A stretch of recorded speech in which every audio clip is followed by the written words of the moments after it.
has been a pop star, style guru, DJ, author, defendant, heroin addict, and Hare Krishna. But he was best summarised, I think, by my dad when he first saw him on Top of the Pops in 1982, when he said, "What the feck is this? Look at the little... Barbara, look at the little feckin'... What the feck is the little fella in the dress? What in the feck is this?" What? My dad is Irish, by the way, so... Boy George, ladies and gentlemen.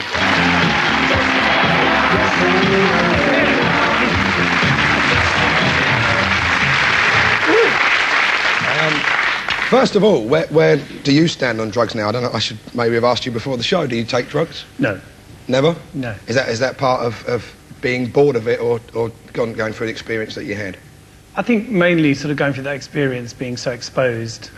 I think it was sort of... See, I was really surprised in your autobiography because people I've known who have, you know, been heroin addicts and have gone through that, immediately their treatment was, don't take any more drugs. But you did for at least some time after that, you were still taking ecstasy. Yeah, and I also drank. I mean, I did the 12 steps thing, which tells you not to sort of take anything like alcohol, drugs. But you just chose like 8 of the steps. I love the being honest to people one, but I still want to get drunk. Well, I don't really believe, you know, in the 12 steps they say that once you're a junkie, you're always a junkie, and I don't really believe that. I think it may be true for some people, but it wasn't true for me. I mean, I like to drink alcohol, and, you know, I didn't want to sort of end up as a kind of really boring, miserable person, not being able to go out and enjoy myself, so I drink in moderation. The little I know about it, it seems that it's a much happier lifestyle not living your whole life in search of heroin, which of course you were.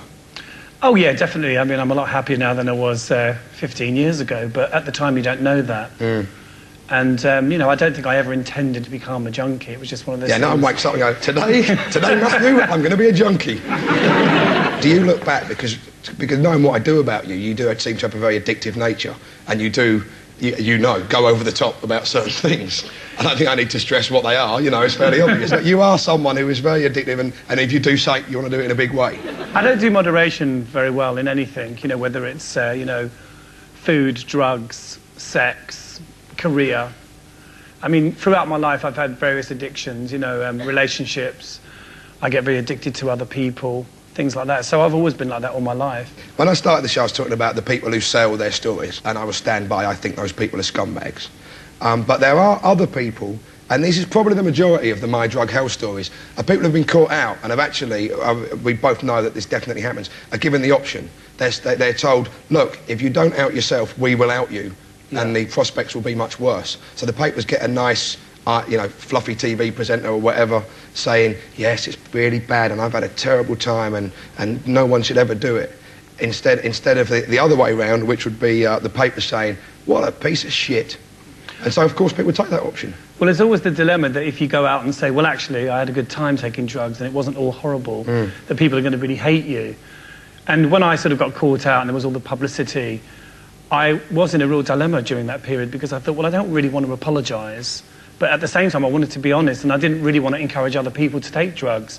I didn't want to be responsible for turning, like, loads of kids onto heroin. So it was a very difficult time for me in terms of publicity and stuff. I think there's, you know, that moralism, which probably in that respect comes from a relatively good place, is reflected very much in the media. Because we all know, I can't name any, of course, but we all know that there are a great number of journalists, including those who do these outing people as addict stories, who are on drugs themselves. And it's so heinous that they would take this moralistic high ground that they don't actually practice themselves. When I was writing my book, there was a number of sort of journalists around in the 80s that I really wanted to name, people that I knew for a fact took cocaine.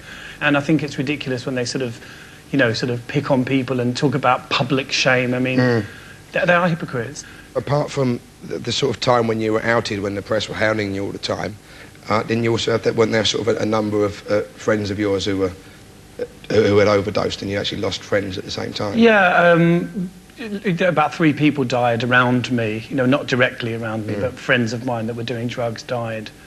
And that's when things started to get very, very serious. And then, of course, there was the big media sort of fox hunt. I mean, MPs were demanding for my arrest. I went into hiding at Richard Branson's house in Oxford. Oh, that sounds terrible. There's a warning to kids, don't do drugs. You'll end up at a hippie stately home. No, to be fair, Richard was very sweet, you know, and he hid me out for a few days. He does seem to be the person that really did help you a lot, you know, getting you off it and sort of giving you that message. I have to say that he did help, but it was really my mother and father that really sort of like came down on me like a ton of bricks. So I ended up sort of being trapped in my house in Hampstead. My parents moved in and wouldn't leave, and they wouldn't let me leave either. That is almost the worst thing. Not that it was like, you know, a prison guard or someone who's trying to get you on a rehabilitation plan. It's your mum. Well, I think very hard to do. I think mums are probably the best weapon in those circumstances, because my mum's face, you know, every time I sort of said I wanted to go, she would sort of burst into tears and man the doors and say, right, you'll have to kill me if you want to get out of here. And I said that wasn't a good idea, so I stayed home.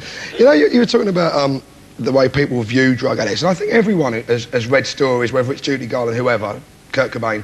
Yeah, people can't cope with it. Yeah, they go through a lot of stress.